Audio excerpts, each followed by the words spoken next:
एक इच्छाधारी साधु और ब्राह्मण की कथा। एक राजा ने अपने राज्य में यह ऐलान करवा रखा था कि जो कोई भी राज दरबार में आकर भविष्यवाणी सुनाएगा और यदि वह सच निकली तो उसको इनाम दिया जाएगा। ज्योतिष के बड़े बड़े जानकार और कई विद्वान पंडित वहां जाकर भविष्यवाणी सुनाते और यदि वह भविष्यवाणी संयोग व सच साबित होती तो वे बहुत सारा इनाम भी पाते थे। उसी राज्य में एक गरीब व्यक्ति रहता था जिसका गुजारा बड़ी मुश्किल से चलता था। एक दिन उसकी पत्नी ने उससे कहा, तुम भी राज दरबार में जाकर कोई भविष्यवाणी सुनाओ, संयोग से कोई सच साबित हो जाए तो हमें भी इनाम मिल जाएगा, जिससे हमें जीने का कुछ सहारा मिल जाएगा। तो वह व्यक्ति कहने लगा, मैं अनपढ़ आदमी हूँ और मुझे किसी बात का ज्ञान नहीं है। कहीं ऐसा ना हो कि राज दरबार में पहुंचकर लेने के देने पड़ जाए। पत्नी कहने लगी, पुरुषार्थ करना मनुष्य का कर्तव्य है, आगे जो ईश्वर को मंजूर होगा वही होगा, तुम जाओ तो सही। फिर वह आदमी घर से निकल पड़ा और रास्ते में चलते चलते जब वह थक गया तो एक पेड़ के नीचे सुस्ताने लगा। उसी पेड़ के नीचे एक इच्छाधारी साधु रहता था। जब वह आदमी उस पेड़ के नीचे बैठा तब वह इच्छाधारी साधु सांप के रूप में सामने आ गया, जिसे देखकर वह आदमी डरकर भागने लगा। फिर सांप ने कहा, मुझसे डरो नहीं, मैं सांप नहीं साधु हूँ। मैं जो बात कहूंगा तुम्हारे भले के लिए ही कहूंगा, बताओ तुम कहाँ जा रहे हो। फिर उस आदमी ने कहा, इस राज्य के राजा ने ऐलान किया हुआ है कि जो कोई आकर भविष्यवाणी सुनाएगा और यदि वह सच हुई तो उसे इनाम मिलेगा। मैं अनपढ़ आदमी हूँ, पत्नी के कहने पर घर से निकला हूँ, परंतु हैरान हूँ कि राज दरबार में जाकर मैं क्या कहूँगा। मैं समझ नहीं पा रहा कि इसका परिणाम क्या होगा। फिर वह त्रिकालदर्शी साधु बोला, राज दरबार में जाकर कहना कि आने वाले समय में इस राज्य में अग्निकांड का प्रभाव बहुत अधिक होगा, इसलिए हे राजन, अग्नि से बचाव का प्रबंध पहले से ही कर लेना अच्छा होगा। फिर उस आदमी ने राज दरबार में जाकर वैसे ही कहा। राजा ने उस आदमी को अपने पास रोक लिया और आने वाले समय की प्रतीक्षा करने लगा।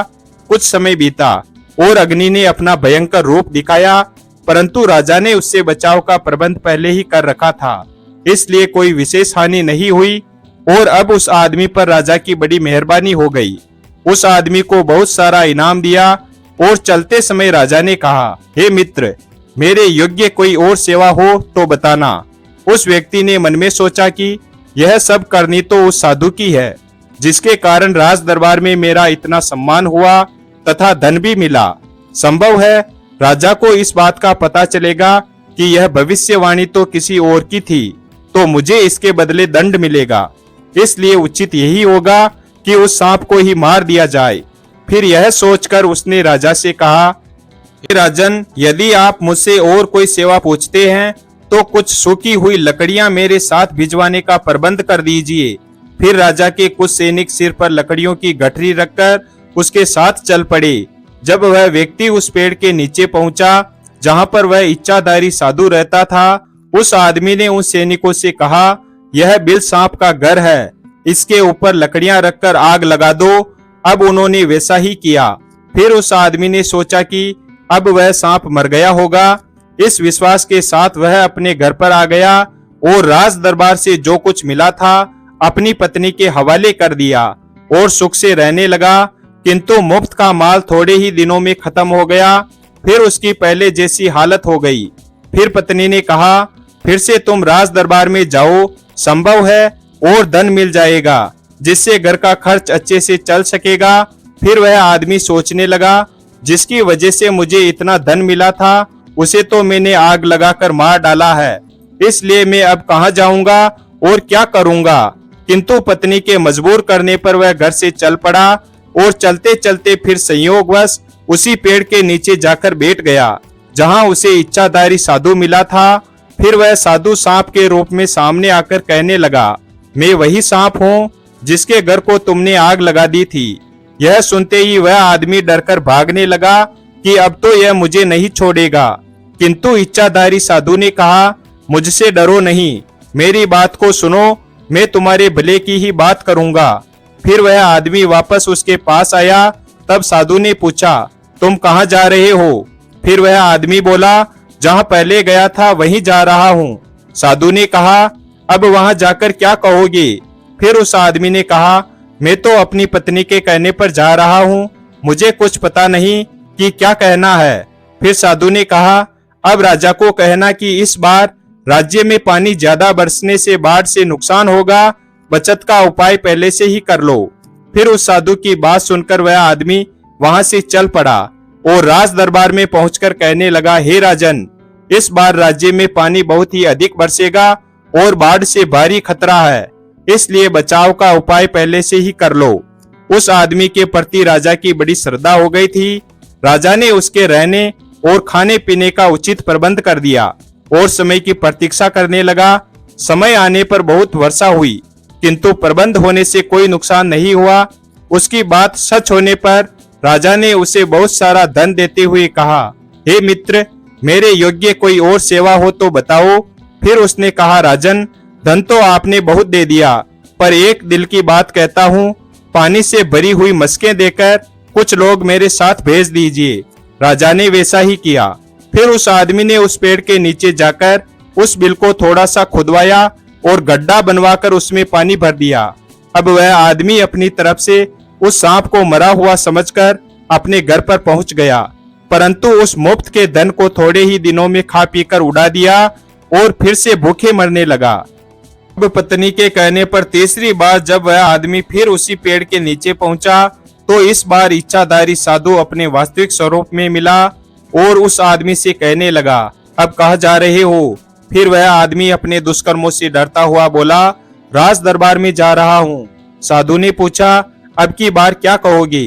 फिर वह आदमी बोला, जो आप कहेंगे वही कहूंगा। साधु बोला, इस बार राजा को कहना कि आने वाला समय सभी के लिए अच्छा होगा और मनुष्यों में नफरत नहीं रहेगी, ग्रह क्लेश सब मिट जाएंगे, प्रेम मोहब्बत का दौर होगा, लोग प्रसन्नचित होकर आपस में मिलजुल कर सुख शांति से रहेंगे। फिर वह आदमी राज दरबार में जा पहुंचा। अब राजा की उस आदमी पर पहले से ही बड़ी श्रद्धा थी। फिर राजा ने कहा, हे मित्र, इस बार क्या होगा? फिर वह आदमी कहने लगा, राजन, अब की बार खुशियों का जमाना आएगा, लोग आपस में प्रेम करेंगे और प्रसन्नचित होकर एक दूसरे से मिलजुल कर मिठाइयां बांटेंगे। राजा पहले से ही उसका श्रद्धालु बन चुका था, इसलिए उसको उचित स्थान पर ठहराकर कुछ सैनिक सेवा में लगा दिए। कुछ समय बाद वैसा ही हुआ। जमाना बदल गया तो लोग खुशहाल होकर प्रेम से रहने लगे, मानो राम राज्य आ गया हो। राजा की श्रद्धा और भी बढ़ गई और बड़ी नम्रता से हाथ जोड़कर बोले, हे मित्र, मेरे योग्य कोई सेवा हो तो बताना। जमाना बदलने से अब उस आदमी की विचारधारा भी बदल चुकी थी। फिर वह राजा से कहने लगा, इस बार अच्छी से अच्छी और भांति भांति की मिठाइयों के थाल सजाकर मेरे साथ भेजने की व्यवस्था कर दीजिए। राजा ने वैसा ही किया।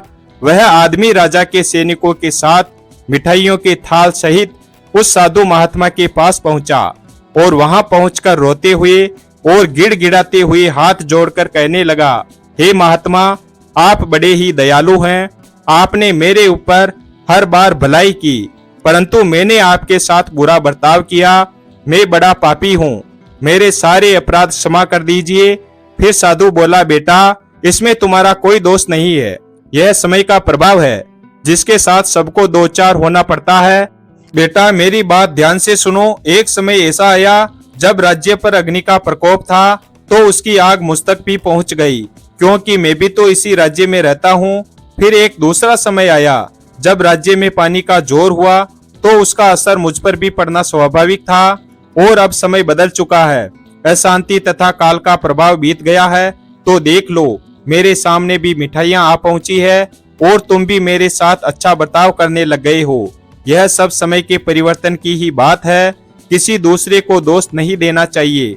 चलो पिछली बातें भूलकर बताओ कि अब आगे के लिए क्या चाहते हो। फिर वह आदमी कहने लगा, हे महात्मा, मुझ अपराधी जीव को मेरे कल्याण का उपाय बताइए। फिर साधु ने कहा, बेटा, संत सतगुरु की खोज करके उनके सत्संग में जाओ, उनके वचनों का पालन करो और राम का नाम लेकर अपनी जीवात्मा को आवागमन और काल माया के बंधन से मुक्त करके अपने सच्चे देश में निवास बनाओ। फिर उस आदमी ने वैसा ही किया और अमर पद को प्राप्त किया। वीडियो अगर पसंद आया हो तो वीडियो को लाइक और हमारे चैनल शिव भक्त को सब्सक्राइब करें और अपने दोस्तों के साथ शेयर करें। धन्यवाद। और कमेंट बॉक्स में जय श्री राम अवश्य